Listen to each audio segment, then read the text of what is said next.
Video number 88 Andhra history. నా వీడియోలు దయచేసి క్లిక్ చేసి ఫుల్ స్క్రీన్లో చూడండి, మీకు ఉపయోగపడతాయి. ఈ వీడియోలో మనం చోడతిక్కన కుమారుడు వీరగండ గోపాల బిరుదం దాల్చిన రెండో మనుమ సిద్ధి గురించి తెలుసుకుంటాం. చోడతిక్కన కుమారుడు వీరగండ గోపాల బిరుదం దాల్చిన రెండో మనుమ సిద్ధి కాలంలో నెల్లూరు చోడుల ప్రభ క్షీణించింది. నల్లసిద్ధి మొదటి మనుమ సిద్ధి. ఈ చోడతిక్కనేమో నల్లసిద్ధి కొడుకు, ఈ రెండో మనుమ సిద్ధి నల్లసిద్ధి మనవడు. సో ఇతనికి వీరగండ గోపాల బిరుదుంది రెండో మనుమ సిద్ధికి. ఈ రెండో మనుమ సిద్ధి టైంలో పడిహారి, తిక్కన, బయ్యన్నలు ఈ రెండో మనుమ సిద్ధిపై విజృంభించినారు. శాసనాల్లో తిక్కన, బయ్యన్నలు ఉండగా సిద్ధేశ్వర చరిత్రలో అక్కన, బయ్యన్నలనుంది. సో మొత్తానికి వీళ్ళిద్దరూ కూడా దాయాదులు. వీళ్ళిద్దరూ రెండో మనుమ సిద్ధి దాయాదులు.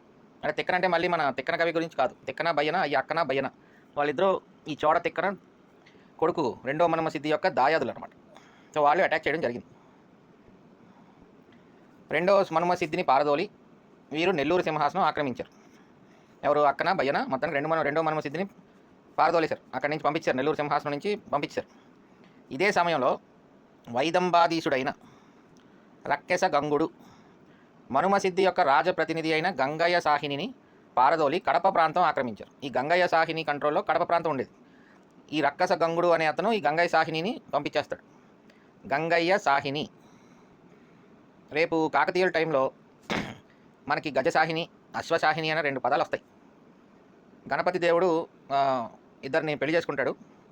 వాళ్ళ తమ్ముడు జాయప, గణపతి దేవుడు బావమరిది జాయప అని ఒక పేరు వస్తుంది రేపు కాకతీయుల టైంలో. సో అతను జాయప సేనాధిపతి ఇచ్చి అతను ఏంటంటే గజసాహిని అనమాట. ఆ జాయప సేనాని గణపతి దేవుడి యొక్క బావమరిది గజసాహిని. ఇతను గంగయ్య సాహిని, ఇతని పేరే గంగయ్య సాహిని. అక్కడ గణపతి దేవుడి యొక్క బావమరిది జాయప సేనాని గజసాహిని, అంటే గజబలంతో అతను లీడర్ అనమాట, గజబలానికి అతను లీడర్. అలాగే అశ్వసాహిని అనే దళం ఉంటుంది. సో అదొక మనకి గ్రూప్ 2లో క్వశ్చన్ కూడా అడిగాడు. గణపతి దేవుని యొక్క బంధువు జాయప అనే అతని యొక్క వృత్తి ఏంటి అని అడుగుతాడు అనమాట. గ్రూప్ 2లో previous year group 2 mains question అది. సో అక్కడ మనం గజసాహిని అని ఆన్సర్ చేస్తాం. అంటే ఇది ఎందుకు చెప్తున్నానంటే గంగయ్య సాహిని అనేది ఒక పేరు, ఒక వ్యక్తి పేరు. ఇతను కడప ప్రాంతం పరిపాలించేవాడు అండర్ ద కంట్రోల్ ఆఫ్ మనుమ సిద్ధి. ఈ వైదంబాధీశుడైన రక్కెస గంగుడు ఇతన్ని కడప నుంచి పారదోలుతాడు అనమాట. సో ఇక్కడికి మొత్తానికి మనుమ సిద్ధి, గంగయ్య సాహిని ఇద్దరం కూడా రాజ్యం పోయింది, రాజ్యభ్రష్టులు అయ్యారు. గంగయ్య సాహిని అండ్ మనుమ సిద్ధి 2. ఈ విధంగా శత్రు పరివేష్టితుడై రాజ్యం కోల్పోయిన మనుమ సిద్ధి రెండో మనుమ సిద్ధి గత్యంతరం లేక కాకతీయ చక్రవర్తి గణపతి దేవుడి సహాయం అర్జించినాడు. This is historically important, very important event అనమాట. నాటికే కాకతీయుల అధికారం వెలనాడు, కమ్మనాడులోనికి విస్తరించింది. వెలనాడు ఆల్రెడీ జయించడం జరిగింది కాకతీయులు. అలాగే కమ్మనాడు అంటే ఆ గుంటూరు ఆ ఏరియా అనమాట. అక్కడ కూడా ఈ కాకతీయుల రాజ్యం విస్తరించింది. ఎందుకంటే మనం ఆల్మోస్ట్ 1248 దగ్గర ఉన్నాం, గణపతి దేవుడు పీక్ టైంలో ఉన్నాం మనం. తర్వాత ఇక్కడ ఈ శ్రీ మల్లంపల్లి సోమశేఖర శర్మ గారు ఉన్నారు కదండి, ఈయన అభిప్రాయం ఏంటంటే చోడతిక్కన కాలంలోనే నెల్లూరు రాజకీయాలలో గణపతి జోక్యం చేసుకున్నాడని, వెలనాడి పృథ్వీశ్వరుడిని సంహరించడంలో చోడతిక్కనకు గణపతి సాయపడినాడని ఒక అభిప్రాయం ఉంది. యాక్చువల్గా అయితే మనం ప్రీవియస్ వీడియోస్లో చోడతిక్కన గణపతి దేవుడు ఇద్దరు కలిసే ఈ పృథ్వీశ్వరుడిని వధించినట్లు మనం ప్రీవియస్ వీడియోస్లో చూసాం. సో ఈ మల్లంపల్లి సోమశేఖర వర్మ గారి అభిప్రాయంతో మనం కూడా ఏకీభవిస్తాం అనమాట. చోడతిక్కనకి గణపతి దేవుడు సాయం చేసి ఆ టైంలో ఇద్దరు కలిసే ఈ వెలనాడి ఆఖరి రాజు పృథ్వీశ్వరుడిని వధిస్తారనమాట. సో ఇది బ్యాక్గ్రౌండ్. దాంతో మనుమ సిద్ధి 2 ఏం చేస్తాడంటే గణపతి దేవుడిని సహాయం అర్జిస్తాడనమాట. దానికి ఎలాగ అర్జించడం అంటే ఎలాగ అడుగుతాడు? ఈ రెండో మనుమ సిద్ధి తన శ్రేయోభిలాషి మహామాత్యుడు మహాకవి అయిన తిక్కనను గణపతి దేవుని చెంతకు రాయబారం పంపిస్తాడు. So this is the important event in Manuma Siddhi 2 time. మనుమ సిద్ధి రెండో మనుమ సిద్ధి తిక్కన గారిని రాయబారం పంపిస్తాడు గణపతి దేవుడి దగ్గరికి. అయ్యా బాబు నాకు సాయం చేయండి, నా రాజ్యాన్ని నాకు ఇప్పించండి అని. సో ఈ తిక్కన గారు అక్కడే వెళ్ళినప్పుడు చాలా కాలం ఉండి అక్కడే ఈ మహాభారతం ట్రాన్స్లేషన్ చేస్తాడనమాట. సో అది హిస్టారికల్గా మనకి ఇంపార్టెన్స్ ఇక్కడ అలా వస్తుంది. అందుచేత 1254 ప్రాంతంలో గణపతి దేవుడు దక్షిణ దేశ దిగ్జయ యాత్ర సాగించాడు. వెలనాటి 3వ కులుత్తొంగిని వధించినాడు. ఈ 3వ రాజేంద్ర, హోయసాల సోమేశ్వర, విజయగండగోపాల, ఇది వీరగండగోపాల విజయగండగోపాల వేరు, కన్ఫ్యూజ్ అవ్వకండి. ఇతను మళ్ళీ వేరే వ్యక్తి, ఇంకొక వ్యక్తి అనమాట. వీళ్ళు ముగ్గురు ఒక కూటమి. మన మనుమ సిద్ధి 2కి ఏంటంటే వీరగండగోపాల అన్న బిరుదు, ఈ విజయగండగోపాల అనే కూడా ఒక పేరు, ఆ పేరు మనిషి పేరే అది. సో వీళ్ళు ముగ్గురు కూడా కూటమి. పలయ్యారు దగ్గర జరిగిన యుద్ధంలో పరాజయం పొందుతారు వీళ్ళందరూ. ఎవరి చేతిలో? గణపతి దేవుడి చేతిలో వీళ్ళందరూ కూడా ఓడిపోతారు. ఎక్కడ? పలయ్యారు యుద్ధం. మరి తెలుగు స్పెల్లింగ్ మిస్టేక్స్ ఏమైనా ఒకటి రెండు ఉంటే ఉండొచ్చు. ఎగ్జాక్ట్‌గా మనకు అది పాత టెక్స్ట్ బుక్ కాబట్టి అప్పుడున్న టైపింగ్ ఆ టైప్ రైటర్‌లో అన్నీ క్లారిటీ ఉండదు కాబట్టి కొంచెం అలా అటు ఇటు అలా ఉండొచ్చు. సో అందుకని ఏదన్నా మీరు టెక్స్ట్ బుక్ రిఫరెన్స్ తీసుకున్నప్పుడు ఈ పలయార ఏంటి అనేది చూస్తే మీకు క్లారిటీ కూడా వస్తుంది. ఎందుకంటే హిస్టరీ బాగా తెలిసినోళ్ళే కదా అన్ని టెక్స్ట్ బుక్లు రాస్తూ ఉంటారు. సో అందుకని మొత్తానికి ఈ యుద్ధం పేరు పలయార యుద్ధం. ఈ ముగ్గురు కూడా గణపతి దేవుడి చేతిలో ఓడిపోతారు. ఈ దండయాత్రలో సామంత భోజుడు అనే కాకతీయ సేనాని ప్రముఖ పాత్ర వహించాడు. మొత్తానికి ఈ దండయాత్రలో కాకతీయ సేనాని పేరేంటి? సామంత భోజుడు. సామంత భోజుడు అనే కాకతీయ సేనాని ప్రముఖ పాత్ర వహించినాడు. సో మొత్తానికి మన్మసిద్ధి ఇష్యూ క్లోజ్ అయింది. అతనికి రాజ్యం వచ్చేసింది. అనంతరం రక్కేశ గంగుడు ఉన్నాడు కదా, కడప ప్రాంతంలో గంగయ్య సాహిని తోలెత్తారు కదా. సో ఆ రక్కస గంగును కూడా పారదోలి తిరిగి కడప ప్రాంతంలో గంగయ్య సాహిని సామంత ప్రభువుగా నెలకొల్పడం జరిగింది. దాంతో ఈ గంగయ్య సాహనితో సహా మన్మసిద్ధి 2 కూడా కాకతీయ సామంతుడు అయ్యాడు. Third phase. మనం ఫస్ట్ ఫేజ్ ఏమనుకున్నాం? పశ్చిమ చాళుక్యులు అనుకున్నాం, తర్వాత చోళ చాళుక్యులు, ఇప్పుడు కాకతీయులు సామంతులు. సో అలాగా థర్డ్ ఫేజ్ అనమాట ఇది. ఇది జరిగిన అనంతకాలానికే, ఇంకా అవ్వలేదు, ఇంపార్టెన్స్ చాలా ఉంది ఈ పర్టికులర్ దాంట్లో. కాకతీయులు అండ్ మన్మసిద్ధి 2 ఈజ్ వెరీ క్రూషియల్. బాగా జాగ్రత్తగా వినండి వీడియో. ఇది జరిగిన అనంతకాలానికే అద్దంకి సీమనేలే యాదవరాజు సారంగదేవుడు తెలుగు చోడ రాజ్యంపై దండెత్తినాడు.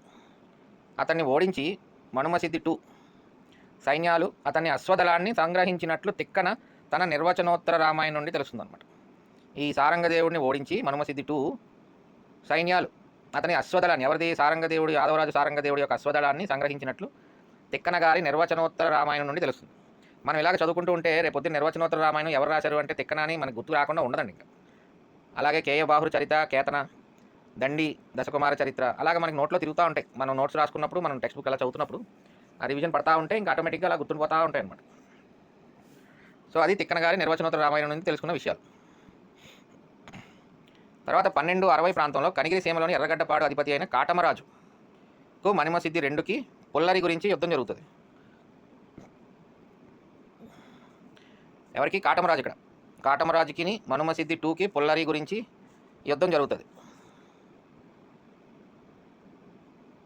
అంటే మనకి ఇప్పుడు నాకు అర్థం కాదు ఏంటంటే ఈ పుల్లరి అనే వర్డ్ నాకు అర్థం కాల. నాకు తెలిసిన వరకు పుల్లరి ట్యాక్స్ అని ఉంటుంది, గ్రేజింగ్ ట్యాక్స్ అనమాట. అంటే పుల్లరి పన్ను అని ఒకటి ఉంటుంది. అంటే ఈ గ్రేజింగ్ ట్యాక్స్ అంటే పశువులు మేతకి వెళ్ళినప్పుడు, ఆ మేత వేసినప్పుడు వాళ్ళు ట్యాక్స్ కట్టాలి.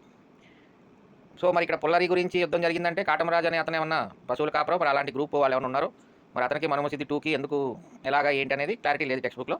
బట్ కాటమరాజు అనే పేరు కొంచెం ఇంట్రెస్టింగ్గా ఉంది కాబట్టి ఈ పాయింట్ క్వశ్చన్ అడిగడానికి కొంచెం డిఫరెంట్గా ఉంది కాబట్టి ఈ పాయింట్ నేను ఎత్తుకున్నా టెక్స్ట్ బుక్లో. సో కనిగిరి సేమ్ అనమాట. కనిగిరి ఎర్రగడ్డపాడు అధిపతి అయిన కాటమరాజుకు మనుమసిద్ధి 2కి పుల్లరి గురించి యుద్ధం జరిగింది. అంటే దీని గురించి మళ్ళీ తిక్కన స్వామియాజి పెద్ద తండ్రి ఉన్నాడు కదండి. తిక్కన స్వామియాజి పెద్ద తండ్రి ఎవరు? సిద్ధర. అతని కుమారుడైన ఖడ్గ తిక్కన తన ప్రాణాలు దారపోసి ఈ రెండో మనుమసిద్ధికి విజయం చేకూర్చాడు అనమాట. ఎవరి మీద? ఈ కాటమరాయుడి మీద, కాటమరాజు మీద. కాటమరాయుడు నడిచి ఏదో పాట ఉంటుంది కదా మన ఎవరిది ఏదో సినిమాలో, పవన్ కళ్యాణ్ ఏదో కాటమరాజు కాటమరాయుడు అని ఒక పాట ఉంటుంది. సరే, ఆ కాటమరాజు కథగా ఈ వృత్తాంతం కాటమరాజు కథగా బహుళ జనాదరణ పొందిందంటండి. అంటే నాకు ఇలాగ ఎక్కడైనా ఎక్స్ట్రా వర్డింగ్ కనపడింది అనుకోండి, అంటే నేను ఎగ్జామినర్ అవుతారని చెందుతాను అనమాట. ఓకే, ఇక్కడ ఏదో క్వశ్చన్ ఉంది, బహుళ జనాదరణ పొందింది అని ఒక ఫీలింగ్ కలుగుతుంది అక్కడ. సో వెంటనే ఈ కాటమరాజుకి మనుమసిద్ధికి ఈ పొల్లరి అన్న వర్డ్ అలా కొంచెం యుద్ధం ఒక ఫీలింగ్ కలుగుతూ ఉంటుంది చదువుతున్నప్పుడు. సరే, మొత్తానికి ఇది కాటమరాజు కథ. తర్వాత దాక్షిణాత్య రాజకీయాల్లో పాండ్యులు విజృంభించారు. మనం చూసాం కదా లాస్ట్ వీడియోలో మ్యాప్లో పాండ్యులు ఉన్నారు. మూడో రాజేంద్ర చోళ చక్రవర్తి, కొప్పేరుంజింగుడు, విజయగండ గోపాలుడు వారి సార్వభౌమత్వం అంగీకరించారట. ఇందాక ముగ్గురిని చూసాం కదా, ఓడిపోతారు కదా గణపతి దేవుడి మీద. వీళ్ళు ముగ్గురు మళ్ళీ పాండ్యులకి సార్వభౌమత్వం అంగీకరిస్తారు. అప్పుడు ఎంటర్ ది డ్రాగన్ జటావర్మ సుందర పాండ్యుడు. అంటే ఎంటర్ ది డ్రాగన్ ఎందుకన్నానంటే పాపం గణపతి దేవుడు ఇతని చేతిలో ఓడిపోతాడు. The only and one lost అనమాట. ఒకే ఒక్క ఓటమి గణపతి దేవుడి చరిత్రలో, ఒకే ఒక్క ఓటమి అంతే. అక్కడితో అతను టైం కూడా అయిపోద్ది ఇంకా. That is with Jatavarma Sundara Pandya. So ఈ జటావర్మ సుందర పాండ్యుడు ఏం చేస్తాడు? నెల్లూరు రాజ్యం జయించాలని సంకల్పించాడు అనమాట. జటావర్మ సుందర పాండ్యుడు అప్పుడు 1263లో కొప్పెరుంజింగాదులను, అంటే ఆ ముగ్గురు త్రయం ఉన్నారు కదా, విజయగండ గోపాలుడు, రుంజింగుడు, అలాగే చోళ చాళుక్య రాజు కూడా ఉన్నాడు ఇందులో, కలిసిపోయాడు. మూడో రాజేంద్ర చోళ చక్రవర్తి వాళ్ళతో కలిసిపోయాడు. వాళ్ళ ముగ్గురిని కాకతీయ రాజ్యంపైకి పంపిస్తాడు అనమాట. కాకతీయ రాజ్యంపైకి పంపి తాను, అంటే జటావర్మ సుందర పాండ్యుడు తాను స్వయంగా నెల్లూరు రాజ్యంపై దండెత్తినాడు. ఈ మనుమసిద్ధి ఏం చేస్తాడు పాపం? కాకతీయులకి మళ్ళీ హోయసాలకి బాణరాజులకి సహాయం అర్జించాడు. కానీ ముడుగూరు యుద్ధం, ముడుగూరు ముత్తుకూరు యుద్ధం అంటారు దీన్ని. ముడుగూరు యుద్ధం, ముత్తుకూరు యుద్ధం, ఓవరాల్గా అలాగా ముడుగూరు కానీ ముత్తుకూరు కానీ ఈ ఫేమస్ యుద్ధం అనమాట ఇది. వీరందరినీ కూడా జటావర్మ ఓడిస్తాడు. జటావర్మ సుందర పాండ్యుడు వీళ్ళందరినీ ఓడిచ్చేస్తాడు. మనుమసిద్ధి 2 ప్రాణాలు కోల్పోతాడు. అక్కడితో కాంచీని ఆక్రమించి నెల్లూరు ప్రవేశించి జటావర్మ వీరాభిషేకం జరుపుకున్నాడు అనమాట. సో ఇక్కడ అల్టిమేట్గా ఈ యుద్ధంలో ముడుగూరు ముత్తుకూరు యుద్ధంలో గణపతి దేవుడు ఓడిపోతాడు, మనుమసిద్ధి చనిపోతాడు. ఫైనల్గా జటావర్మ సుందర పాండ్యుడు నెల్లూరులోకి ఎంటర్ అయిపోయి వీరాభిషేకం జరుపుకుంటాడు అనమాట. సో ఇది మన రెండో Manumasiddhi story. Very important story, ఎందుకంటే interlinked with the great king Ganapati Deva of Kakatiyas and Tikkana is also involved. Tikkana కవిత్రయంలో మేజర్ పార్ట్ కంప్లీట్ చేసిన, Andhra Bharatam major part translate చేసిన తిక్కన ఇక్కడ ఇన్వాల్వ్డ్ ఈ వీడియోలో, ఈ మనుమసిద్ధి రెండో మనుమసిద్ధితో. ఆ విధంగా ఈ వీడియో కొంచెం క్వశ్చన్ రావడానికి అవకాశాలు ఎక్కువ ఉన్న ఏరియా. సో అందుకని 1-2 సార్లు వీడియోస్ మళ్ళీ ప్లే చేయండి, పీడిఎఫ్ని కూడా జాగ్రత్తగా ఎక్కువసార్లు స్టడీ చేయండి ఏరియాని. సో ఆ విధంగా నెల్లూరు చోళులు ఈజ్ వెరీ ఇంపార్టెంట్ ఏరియా, ఎందుకంటే కాకతీయులకి డైరెక్ట్గా ప్యారలల్గా నడుస్తారనమాట. సో ఇక్కడతో రెండో మనుమసిద్ధి చనిపోయాడు. ఎవరి చేతిలో? జటావర్మ సుందర పాండ్యుడి చేతిలో. అదేవిధంగా ముత్తుకూరు యుద్ధం ఇది, కాకతీయ గణపతి దేవుడు కూడా ఓడిపోతాడు. ఒకటే ఒక ఓటమి గణపతి దేవుడి చరిత్రలో, ఒకటే ఒక ఓటమి ఏంటంటే ఈ యుద్ధమే అనమాట, ఈ ముడుగూరు ముత్తుకూరు యుద్ధం. So this is the video about second Manumasiddhi of Nellore Telugu చోడాస్.